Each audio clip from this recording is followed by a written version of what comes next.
Hi hello ನಮಸ್ಕಾರ ಸ್ನೇಹಿತರೆ. ನಿಜವಾಗ್ಲೂ ಕೂಡ ಇಲ್ಲಿ ಲಕ್ಷ್ಮಿ ಮೇಲೆ ಬ್ರಹ್ಮಾಸ್ತ್ರ ಪ್ರಯೋಗ ಮಾಡೇ ಬಿಟ್ರ ಕಾವೇರಿ ಪರ ಲಾಯರ್. ಓ ಮೈ ಗಾಡ್, ನಿಜವಾಗ್ಲೂ ಇಲ್ಲಿ ವೈಷ್ಣವ್ ತೆರೆಗೆ ಬಿದ್ನ. ಲಕ್ಷ್ಮಿಯ ಬದುಕಿ ಅಲ್ಲೂಲ ಕಲ್ಲೂಲವಾಗಿ ಬಿಡುತ್ತ. ಫೈನಲಿ ಕಾವೇರಿ ಗೆದ್ದೆ ಬಿಟ್ರ ಲಕ್ಷ್ಮಿಗೆ ಸೋಲಾಗೆ ಹೋಯ್ತ. ಸುಳ್ಳಿನ ಮುಂದೆ ಸತ್ಯ ಸೋತ್ ಹೋಯ್ತ. ನ್ಯಾಯಕ್ಕೆ ಗೆಲುವು ಸಿಕ್ಕಲೇ ಇಲ್ವಾ? ಆ ನ್ಯಾಯ ಹುಟ್ಟಿದ್ದೆದ್ದು ಕುಣಿತಾ ಇದೆಯಾ? ಏನಾಯಿತು, ಏನು ಕತೆ ತಿಳ್ಕೋಬೇಕು ಅಂದರೆ ಈಗಲೇ ನಮ್ಮ ಈ ಚಾನಲ್ನ ಸಬ್ಸ್ಕ್ರೈಬ್ ಮಾಡಿ, ಹಾಗೆ ಈ ಒಂದು ವಿಡಿಯೋವನ್ನು ಪೂರ್ತಿಯಾಗಿ ನೋಡಿ. ಇಲ್ಲಿ ಸೌದಾಮಿನಿನೇ ಇದನ್ನೆಲ್ಲ ಮಾಡಿಸಿರೋದು. ಸೌದಾಮಿನಿ ಕ್ರಿಮಿನಲ್ ಅಂತ ಹೇಳಿ ಪಾರ್ಥ ಸಾರಥಿ ಪ್ರೂವ್ ಮಾಡೋಕ್ಕೆ ಪ್ರಯತ್ನ ಪಡ್ತಿದ್ದಾರೆ. ಹಾಗಾಗಿ ಇಲ್ಲಿ ಸೌದಾಮಿನಿ ಕಟಕಟ ಮೇಲೆ ಬಂದು ನಿಂತ್ಕೋಬೇಕಾಗಿದೆ. ಸೌದಾಮಿನಿ ಮೇಲಿನೇ ಕಿಡ್ನಾಪ್ ಕೇಸ್ ಎಲ್ಲವೂ ಕೂಡ ಬರ್ತದೆ. ಈ ಕಡೆ ಏನು ರೀ ಕಿಡ್ನಾಪ್ ಮಾಡಿದ್ರ ನೀವು ಅಂತ ಹೇಳಿ ಜಡ್ಜ್ ಕೂಡ ಪ್ರಶ್ನೆ ಮಾಡ್ತಿದ್ರೆ, ಈ ಕಡೆ ಇಲ್ಲ ಅಂತಾನೆ ಪ್ರತಿವಾದಿಸ್ತಿದ್ದಾರೆ ಇಲ್ಲಿ ಸೌದಾಮಿನಿಯವರು. ಅದರ ನಡುವೆ ಇಲ್ಲಿ ಪಾರ್ಥಸಾರಥಿ ಅದಕ್ಕೆ ಒಂದಷ್ಟು ಸಾಕ್ಷಿ ಪುರಾವೆಗಳನ್ನ ತರ್ತಾರೆ. ಜೊತೆಗೆ ಅವರ ಈವೆಂಟ್ ಮ್ಯಾನೇಜ್ಮೆಂಟೇ ಇಲ್ಲಿ ಹೋಟೆಲ್ನ ಬುಕ್ ಮಾಡಿದ್ದು, ಇಲ್ಲಿ ಇಂಟರ್ವ್ಯೂವನ್ನು ಸೆಟಪ್ ಮಾಡಿದ್ದು, ಅವರಿಗೆ ಕ್ಲೋರೋಫಾರ್ಮ್ ಕೊಟ್ಟು ಅಮ್ಮನ ಪ್ರಜ್ಞೆ ತಗ್ಸಿ ಮಗಳಲ್ಲಿ ಹೆದರಿಸಿ ಬದರಿಸಿ ಇಂಟರ್ವ್ಯೂವನ್ನು ತಗೊಂಡಿದ್ದು ಎಲ್ಲವನ್ನ ಕೂಡ ಇಲ್ಲಿ ಪಾರ್ಥಸಾರಥಿ ಪ್ರೂವ್ ಮಾಡೇ ಬಿಡ್ತಾರೆ. ಈ ಕಡೆ ಇನ್ಯಾವುದೇ ರೀತಿಯ ಆಪ್ಷನ್ ಇಲ್ಲದೆ ಸೌದಾಮಿನಿ ಸತ್ಯವನ್ನು ಒಪ್ಕೊಳ್ಳೇಬೇಕಾಗತ್ತೆ. ಜೊತೆಗೆ ಇಲ್ಲಿ ಇಷ್ಟೆಲ್ಲ ಮಾಡಿರೋ ಕ್ರಿಮಿನಲ್ ಲಾಯರ್ ನಿಜವಾಗ್ಲೂ ಕೂಡ ಇಂಥ ಕ್ರೈಮ್ನ ಮಾಡ್ತಾರೆ ಅಂದರೆ ಏನು ಹೇಳಬೇಕು. ನಾವು ಹೋರಾಟಕ್ಕೆ ಅಂತ ಬರ್ತೀವಿ, ಬಟ್ ಲಾಯರೇ ಇಂಥ ಕೆಲಸ ಮಾಡಿಬಿಟ್ರೆ ನಿಜವಾಗ್ಲೂ ಕೂಡ ಇದು ವಿಷಾದನೀಯ. ಕಾವೇರಿ ತಮ್ಮ ಕ್ಲೈಂಟ್ನ ಗೆಲ್ಲಿಸಬೇಕು ಅನ್ನೋ ಕಾರಣಕ್ಕೆ ಈ ರೀತಿ ಕ್ರೈಮ್ಗೆ ಮುಂದಾಗಿದ್ದಾರೆ ಸೌದಾಮಿನಿ. ಇದನ್ನು ಯಾವುದೇ ಕಾರಣಕ್ಕೂ ಒಪ್ತಕ್ಕಂಥ ವಿಷಯ ಅಲ್ಲ. ಇದು ನಿಜವಾಗ್ಲೂ ಕೂಡ ಸೀರಿಯಸ್ ಆ್ಯಕ್ಷನ್ ತಗೊಳ್ಳೇಬೇಕು ಈ ಒಂದು ವಿಷಯವಾಗಿ ಅಂತ ಹೇಳಿ ಇಲ್ಲಿ ಪಾರ್ಥಸಾರಥಿ ತಮ್ಮ ವಾದವನ್ನು ಮಂಡಿಸ್ತಾರೆ. ತದನಂತರ ಇಲ್ಲಿ ಸೌದಾಮಿನಿಯವರು ಹೌದು ನಾನು ಮಾಡಿದ್ದು ನಿಜ, ನಾನು ಕಿಡ್ನಾಪ್ ಮಾಡಿದ್ದು ನಿಜ ಅಂತ ಹೇಳಿ ಒಪ್ಕೊಂಡೇ ಬಿಡ್ತಾರೆ. ಇಡೀ ಕೋರ್ಟ್ ನಿಶ್ಶಬ್ದವಾಗಿಬಿಡತ್ತೆ. ಕಾವೇರಿ ಮುಗಿತು ನನ್ನ ಕತೆ ಅನ್ಕೋತಾ ಇದ್ರೆ ಅಲ್ಲಿ ಸೌದಾಮಿನಿ ಹೌದು ನಾನು ಮಾಡಿದ್ದು ಸತ್ಯ ಅಂದಾಗ ಜಡ್ಜ್ ಏನ್ರಿ ನೀವು ಲಾಯರ್ ಆಗಿದ್ರೆ, ಸೀನಿಯರ್ ಮೋಸ್ಟ್ ಲಾಯರ್ ಆಗಿದ್ರೆ ನಿಮ್ಗೆ ಗೊತ್ತಾಗಲ್ವಾ ಕಿಡ್ನಾಪ್ ಅಫೆನ್ಸ್ ಅನ್ನೋದು ಅಂದಾಗ? ಹೌದು ಕಿಡ್ನಾಪ್ ಅಫೆನ್ಸ್ ಅನ್ನೋದು ಗೊತ್ತದೆ, ಆದರೆ ನಾನು ಏನು ಮಾಡಲಿ, ನನಗಿಂತ ಮುಖ್ಯವಾಗಿ ನನ್ನ ಕಕ್ಷಿದಾರರು ಆಚೆ ಬರಬೇಕಾಗಿದೆ. ಬಿಕಾಸ್ ಇಲ್ಲಿ ಲಕ್ಷ್ಮಿ ಎಲ್ಲವನ್ನ ಕೂಡ ಪ್ಲ್ಯಾನ್ ಮಾಡಿ ನಮ್ಮ ಕಕ್ಷಿದಾರರನ್ನು ಜೈಲಿಗೆ ಕಳಿಸಿದ್ದಾರೆ. ಅವ್ರನ್ನ ಬಚಾವ್ ಮಾಡೋದಕ್ಕೆ ನಾನು ಇಷ್ಟೆಲ್ಲ ಮಾಡಲೇಬೇಕಾಗತ್ತೆ ಅಂತ ಹೇಳ್ತಾರೆ. ಹೀಗೆ ಪಾರ್ಥಸಾರಥಿಯವರು ನಾನು ನನ್ನ ಕಕ್ಷಿದಾರರನ್ನು ಉಳಿಸೋಕೆ ಏನು ಬೇಕಿದ್ರೂ ಮಾಡ್ತೀನಿ ಅಂತ ಹೇಳಿದ್ರು. ಅದೇ ರೀತಿ ನಾನು ಕೂಡ ನನ್ನ ಕಕ್ಷಿದಾರರಿಗೋಸ್ಕರ ಜೈಲಿಗೆ ಹೋಗೋಕ್ಕೂ ಕೂಡ ರೆಡಿ ಇದ್ದೀನಿ ಅಂತ ಹೇಳ್ತಾರೆ. ಈ ಒಂದು ಮಾತು ನಿಜವಾಗ್ಲೂ ಕೂಡ ಎಲ್ರಿಗೂ ಶಾಕ್ ತರಿಸುತ್ತೆ. ಜೊತೆಗೆ ಒಪ್ಕೊಂಡಿದ್ದು ಕೂಡ ನಿಜವಾಗ್ಲೂ ಶಾಕ್ ತರಿಸುತ್ತೆ.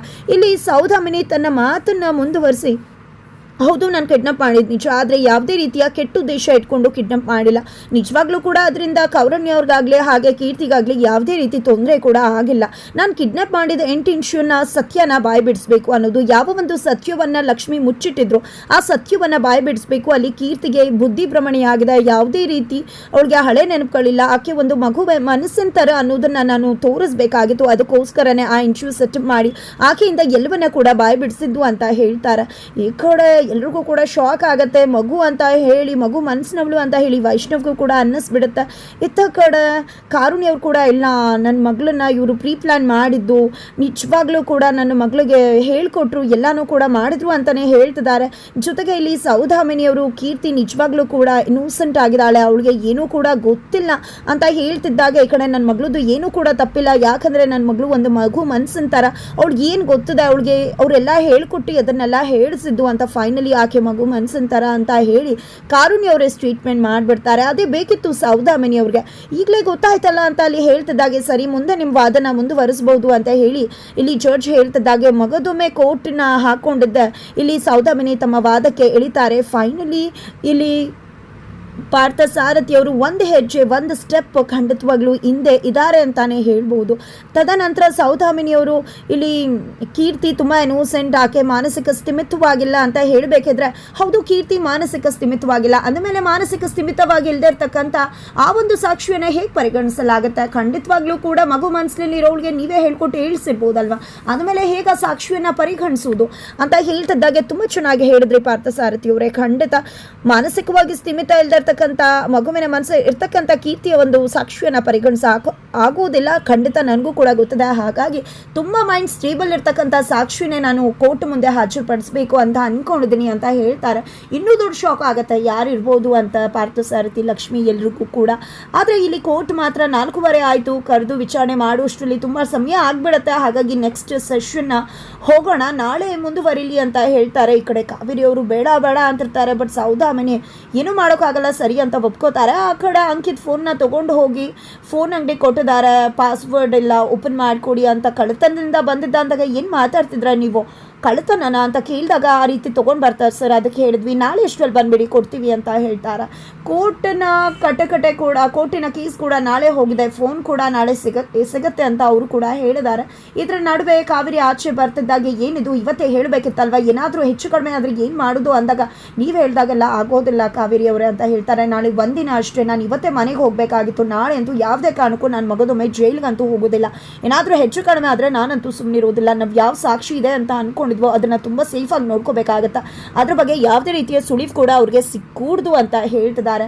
ಈ ಕಡೆ ಖಂಡಿತವಾಗ್ಲೂ ಬ್ರಹ್ಮಾಸ್ತ್ರನೇ ಪ್ರಯೋಗ ಮಾಡೋಕ್ಕೆ ರೆಡಿ ಆಗಿರ್ತಕ್ಕಂಥ ಆ ಪಾರ್ಥ ಸಾರಥಿ ಮೇಲೆ ನನ್ನ ಒಂದು ಬ್ರಹ್ಮಾಸ್ತ್ರನ ನಾನು ಬಿಟ್ಟೇ ಬಿಡ್ತೀನಿ ಅಂತ ಹೇಳಿ ಸೌದಾಮಿನಿ ಹೇಳ್ತಾರೆ.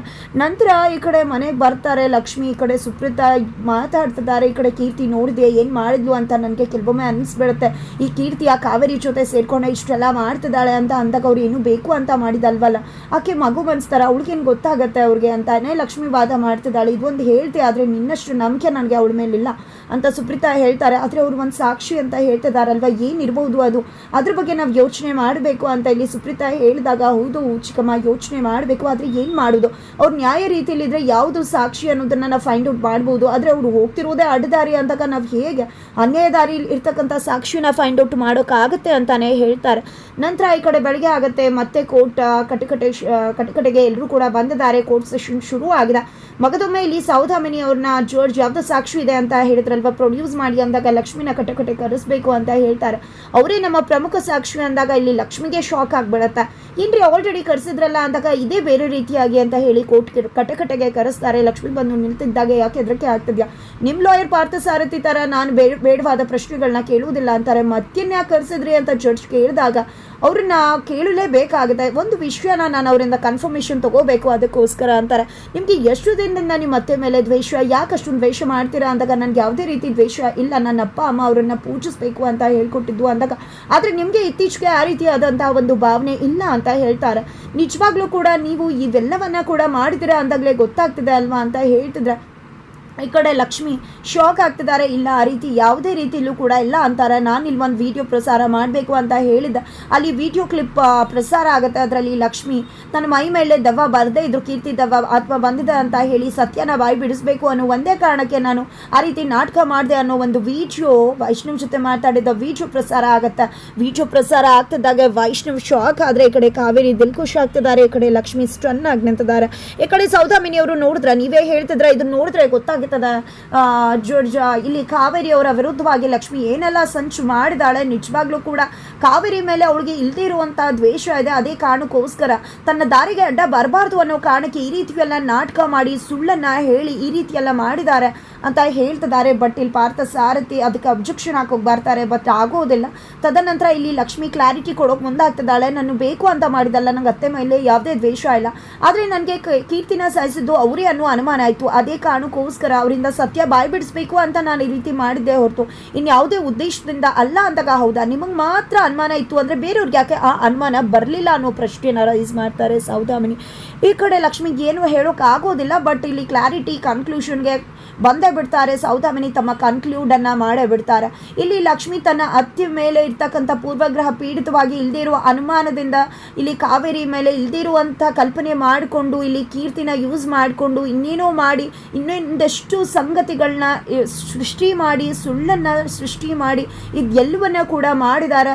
ಅಲ್ಲೂ ಕೂಡ ಕಾವೇರಿ ಅವರು ಯಾವುದೇ ರೀತಿಯಲ್ಲೂ ಕೂಡ ಅಟ್ಯಾಕ್ ಮಾಡಿಲ್ಲ ಲಕ್ಷ್ಮಿ ಮೇಲೆ. ಆದರೂ ಕೂಡ ಅಲ್ಲೂ ಒಂದು ಸುಳ್ಳನ್ನು ಸೃಷ್ಟಿ ಮಾಡಿ ಈ ರೀತಿ ಕಾವೇರಿ ಮೇಲೆ ಇಲ್ಲದೇ ಇರತಕ್ಕಂಥ ಆಪಾದನೆ ಹಾಕಿ ನಮ್ಮ ಕಕ್ಷಿದಾರರನ್ನು ಈ ರೀತಿ ಇಲ್ಲದೆ ಇರತಕ್ಕಂಥ ರೀತಿಯಲ್ಲಿ ಬಿಂಬಿಸಿ ಅವ್ರ ಮರ್ಯಾದೆ ತೆಗೆದು ಅವರನ್ನು ಕೆಟ್ಟವರಾಗಿ ಮಾಡಿ ಎಲ್ಲರ ಮುಂದೆ ಬಿಂಬಿಸಿ ಜೈಲಿಗೂ ಶಿಕ್ಷೆನೂ ಕೂಡ ಅನುಭವಿಸೋ ಹಾಗೆ ಮಾಡಿದ್ದಾರೆ. ಯಾವುದೇ ಕಾರಣಕ್ಕೂ ಈ ಒಂದು ಕೇಸ್ ನಿಲ್ಬಾರ್ದು. ನಮ್ಮ ಕಕ್ಷಿದಾರರು ಜೈಲಿಂದ ಬಿಡುಗಡೆ ಆಗಬೇಕು, ಕೇಸ್ ಖುಲಾಸೆ ಆಗಬೇಕು, ಇದನ್ನೆಲ್ಲ ಮಾಡಿದ ಲಕ್ಷ್ಮಿಗೆ ಶಿಕ್ಷೆ ಆಗಬೇಕು ಅಂತ ಹೇಳಿ ವಾದ ಮಾಡ್ತಿದ್ದಾರೆ. ಈ ಕಡೆ ವೈಷ್ಣು ಕುಸ್ತು ಹೋಗಿದ್ದಾನೆ. ಲಕ್ಷ್ಮಿನ ದಿಟ್ಟ ಕಣ್ಣಿಂದ ದಿಟ್ಟಿಸಿ ನೋಡ್ತಾ ಇದ್ರೆ ಲಕ್ಷ್ಮಿ ತಲೆ ತಗ್ಸಿ ನಿಲ್ಬೇಕಾಗಿರ್ತಕ್ಕಂಥ ಪರಿಸ್ಥಿತಿ ಬಂದ್ಬಿಟ್ಟಿದೆ. ಫೈನಲಿ ಲಕ್ಷ್ಮಿ ಮೇಲೆ ಬ್ರಹ್ಮಾಸ್ತ್ರ ಪ್ರಯೋಗವಾಗಿದೆ. ಆದರೆ ಗೆಲುವು ಯಾರಿಗೆ ಅನ್ನೋದಕ್ಕೂ ಮುನ್ನ ಫೋನ್ ಕೊಡುತ್ತೆ ಬೆಕ್ ಟ್ವಿಸ್ಟ್. ಅದರ ನಡುವೆ ಪ್ರಮುಖ ಸಾಕ್ಷಿ ಬಂದಿದೆ. ಮಗ ಟ್ವಿಸ್ಟ್ ನ ಕೊಡೋದ್ರ ಮುಖಾಂತರ ಕಾವೇರಿ ಮೇಲೆ ಬ್ರಹ್ಮಾಸ್ತ್ರ ಪ್ರಯೋಗ ಆಗೋ ಸಾಧ್ಯತೆ ಇದೆ. ಹಾಗಾದ್ರೆ ಏನಾಗುತ್ತೆ ಮುಂದಿನ ವಿಡಿಯೋ ನೋಡಿ.